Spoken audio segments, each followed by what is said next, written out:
I'm Mark Small of Civil Discourse Now. It is September 9th of 2022. Um, when we look at political conversation, political speech is the most protected under our Constitution. Okay, so what are we looking at in terms of weighing whether something should be said, if it's important enough to be said? And when we say it, should we be concerned about any repercussions? Well, that's why political speech is protected, because under the Constitution, we want people to speak freely, openly. Now, a couple of years ago, I ran for U.S. House of Representatives in the Republican primary, the congressional district here in Indiana. And I received a message on Twitter from a person who said, "Hey, the Democrats want their talking points back," something like that. And he said, "I look forward to crushing you and your feeble liberal beliefs." And I was like, "What the hell?" That was Micah Beckwith. Now, Beckwith, I thought, was rather juvenile.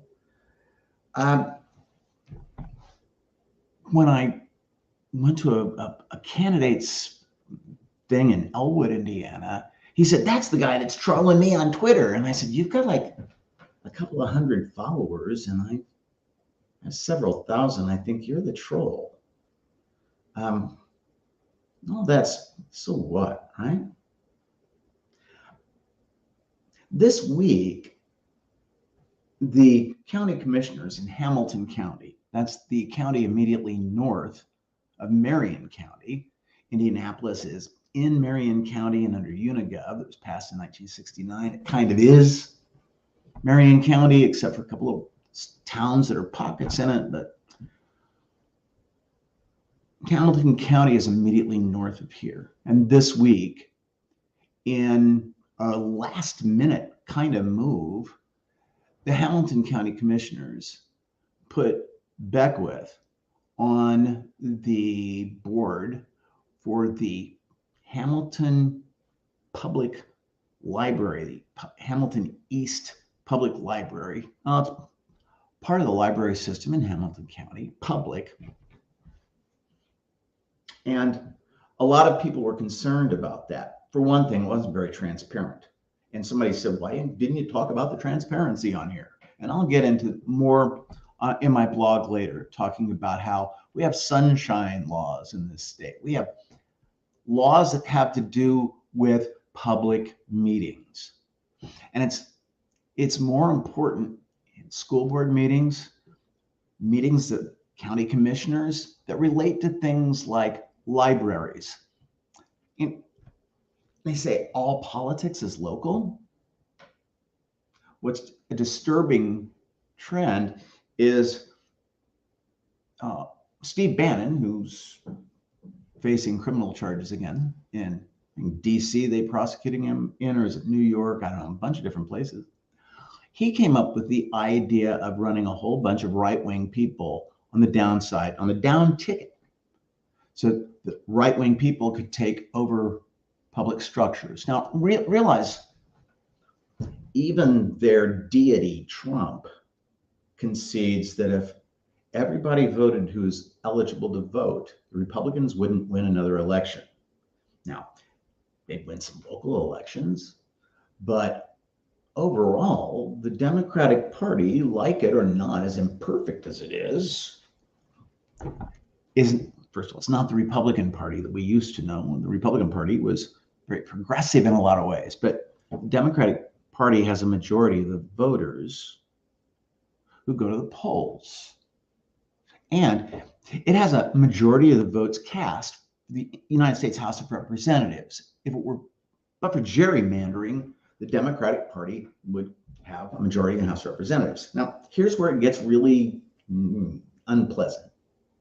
A person that organized the Red Pill Convention, which is a right-wing thing, said, you only need 15 to 17% of the population to take over the United States.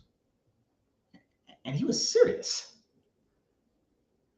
And that's what's disturbing to a lot of people, is to see right-wing people, and Micah Beckwith is right-wing. How right-wing? Well, he believes that we should have a theocracy. That means a government run by religion in the United States. No, wait. Not only should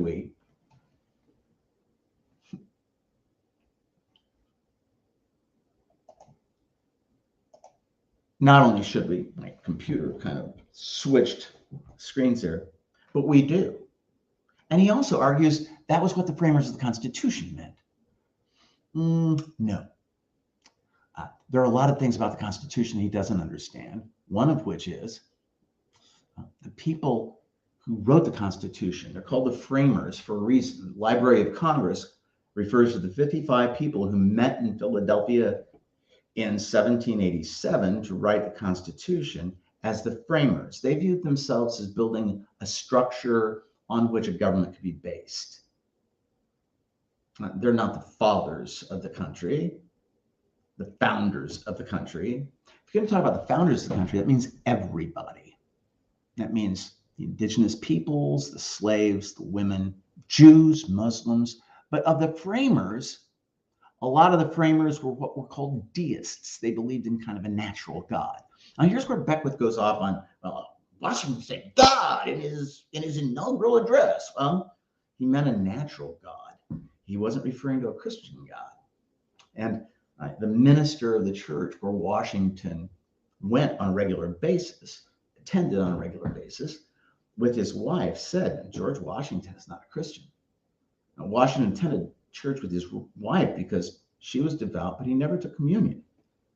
Franklin proposed, and he was a deist, proposed that the Constitutional Convention open each day with prayer. It was never voted on. The people who wrote the Constitution had seen the Reformation in Europe, where Christianity was at war with itself. People fought and died over who was going to control things. So they wanted to avoid that.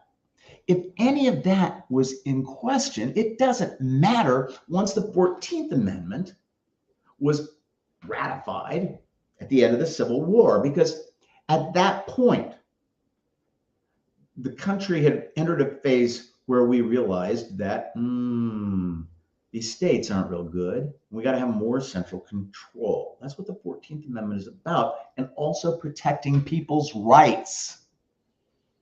Amongst those rights is the right to worship. It's freedom of and freedom from religion. And Beckwith thinks they wanted a theocracy back then, which shows what an idiot he is when it comes to history. But it's also kind of dangerous.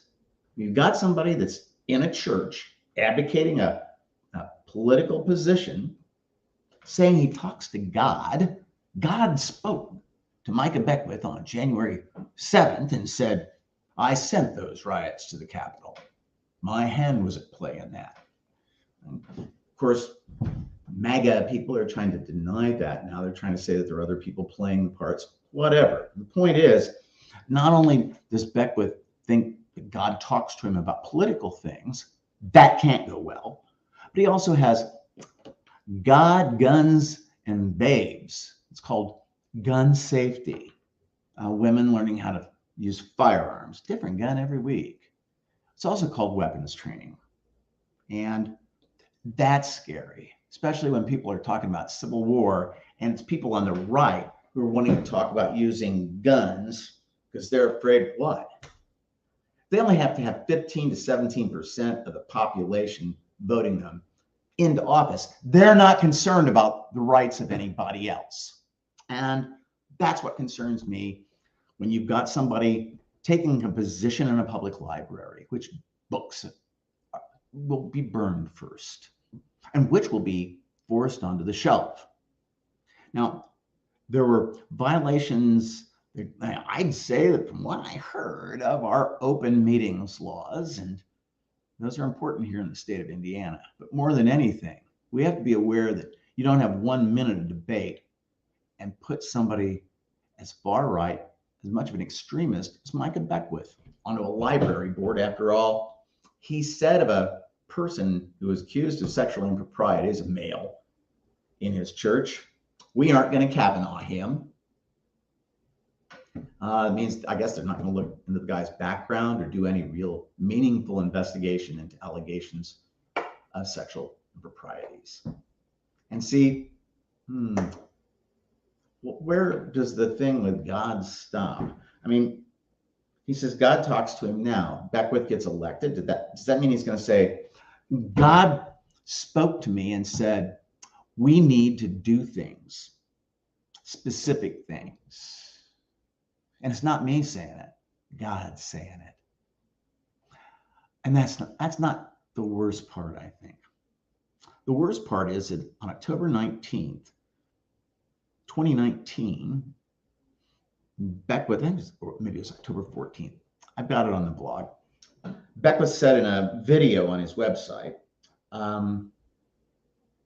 you can't be moral if you're a Hindu or an atheist or a Jew.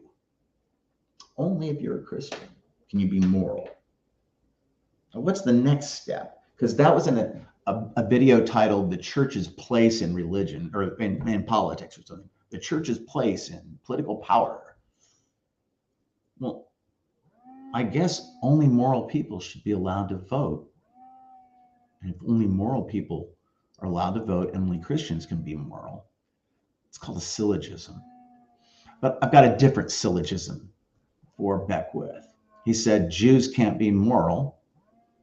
Jesus was a Jew, according to the New Testament.